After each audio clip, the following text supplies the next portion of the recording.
Yo, what is going on, homies? It's your boy Stumped back for another OPTC video, and in today's video, he's back. He's back like he never left. And honestly, he kind of didn't, but now he's just so much better. Wano Law 6+ is in the game, and in today's video, we're taking him into some PvP challenges to showcase what this man can do. PvP has always been a place that Wano Law was very, very good in. He kind of dropped out of the team a little bit once CD wasn't like a massive thing, but then kind of held his own because of the Driven Powerhouse nerfing that he had, and obviously Driven Powerhouse characters were so renowned to be so strong in PvP. Plus, Wano Law was like the only Psy character that could nerf the Int team because it was so Driven Powerhouse centric. So he's always had like a very, very strong place in Rumble, but with his 6+ comes a very, very powerful buff for the unit, as well as his level limit break, buffing his PvP stats as well.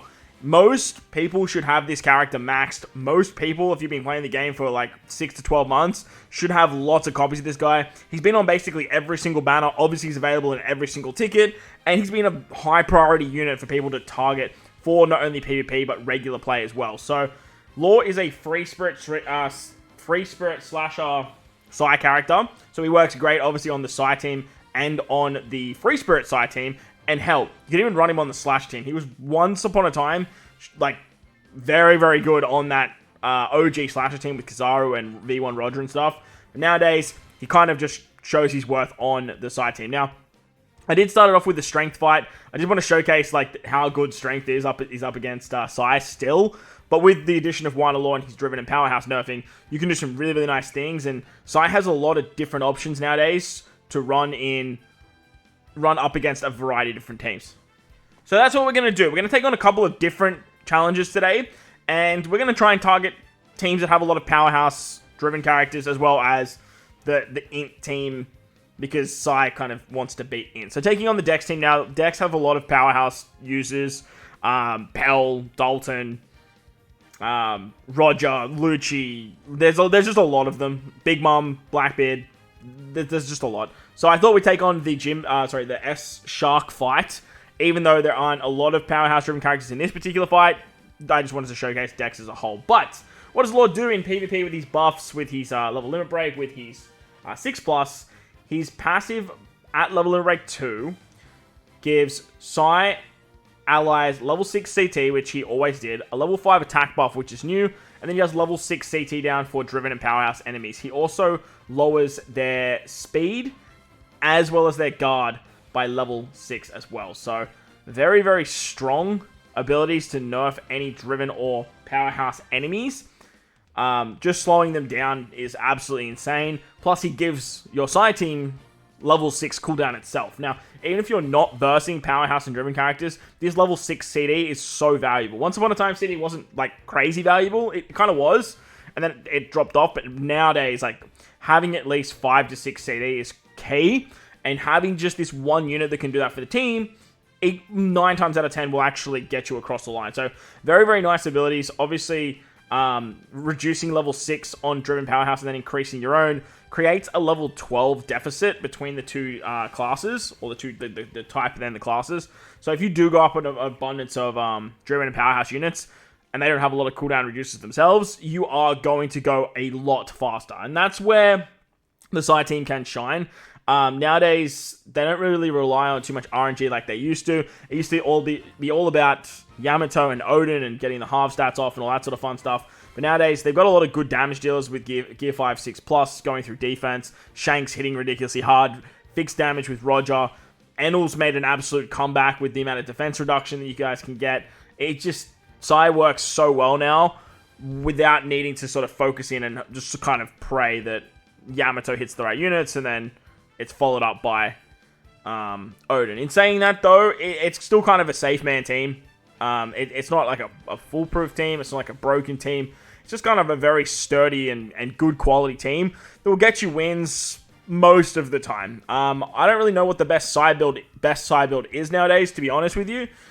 Just because it has so many different options at its disposal. You can do so much stuff with Free Spirit, with Gear 5, 6+, and run other characters like Odin or Momo. Or you can just make it more Psy-centric, use the original Gear 5, 6-star, and then run characters like Enel and Roger and Kuzan. You could even throw Shanks in the mix, the new anniversary exclusive Shanks, and do some fun stuff there.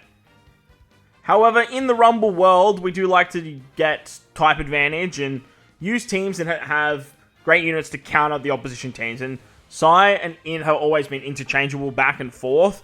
And since the release of Wano Law, there wasn't really anyone else that can kind of help him take down the Int team. The Int team was stereotypically very driven powerhouse-centric, and Law just was a great unit to sort of nerf a lot of their characters. But nowadays, it's kind of morphed a little bit into cerebrally builds, less of just driven powerhouse core units. So, Wano Law can't really do it by himself. However, since the release of the new Sanji, you can hybrid the two up together, and the CD that Law gives to Sanji for the damage output works really, really nicely. But Law's passive will buff the entire Psy team, so you can kind of just throw anyone on with him that is of the Psy typing, and he's actually going to give them a really nice buff. His special got a massive increase too, though, like a ridiculously massive increase, doing 3,500 fixed damage now instead of 2,250, I believe, into a large range, and then reduces Psy type allies special bind, paralysis, action bind, and halve stats by 25 seconds. And that's something that I wanted to showcase in the previous fight, going up against characters like Big Mom, going up against characters on the Int team like Yamato and Moria.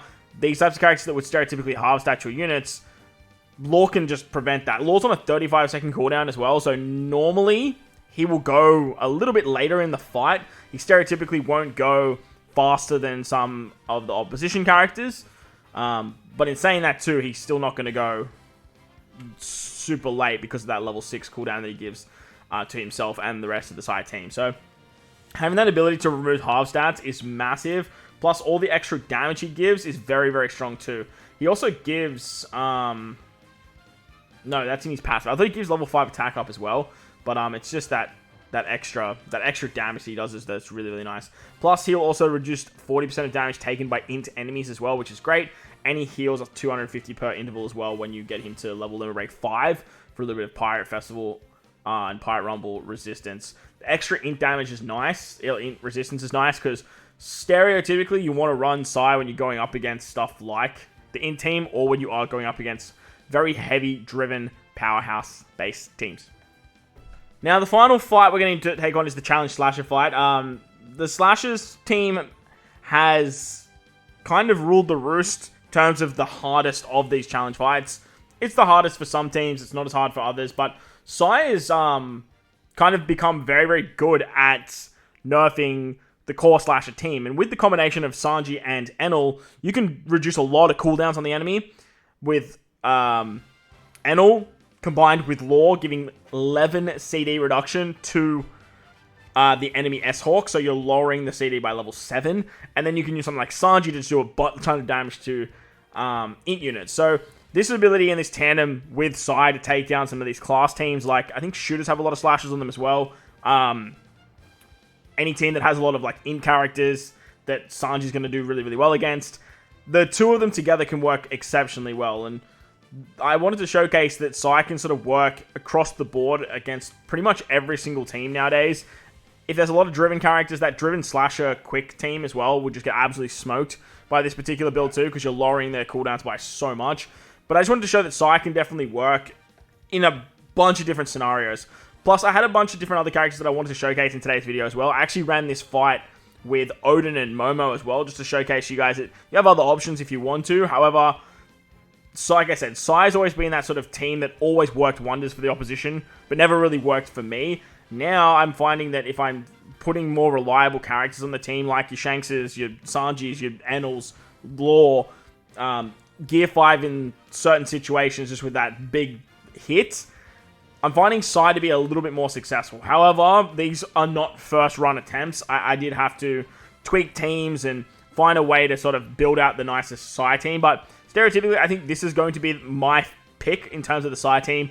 Utilizing Gear 5 once again, he sort of just made his way back, just because of that extra damage he does that goes through defense. Using something like Roger, I've been using Roger quite a bit on the Psy team with all the nerfing he does, but Law's ability to give that extra damage, remove halve stats and stuff like that from him, like from the entire team, and give all those CDs is really, really nice. But he's back like he never left. He's an absolute demon, and when it comes to PvP, He's honestly, him and Kaido, I would say, are the two best 6+ers for PvP that we've seen, and Lucci actually, that we've seen ever. So, very, very nice stuff. I'm very excited to see what they're doing with these 6+ers and hope they continue in the future. But if you enjoyed the video, bell like button, hit the subscribe button, do all that good stuff. Most importantly, wherever you guys are in this beautiful world, please remember to enjoy the rest of your day. As always, homies, thank you all for watching, and I will catch you all in the next one. Bye!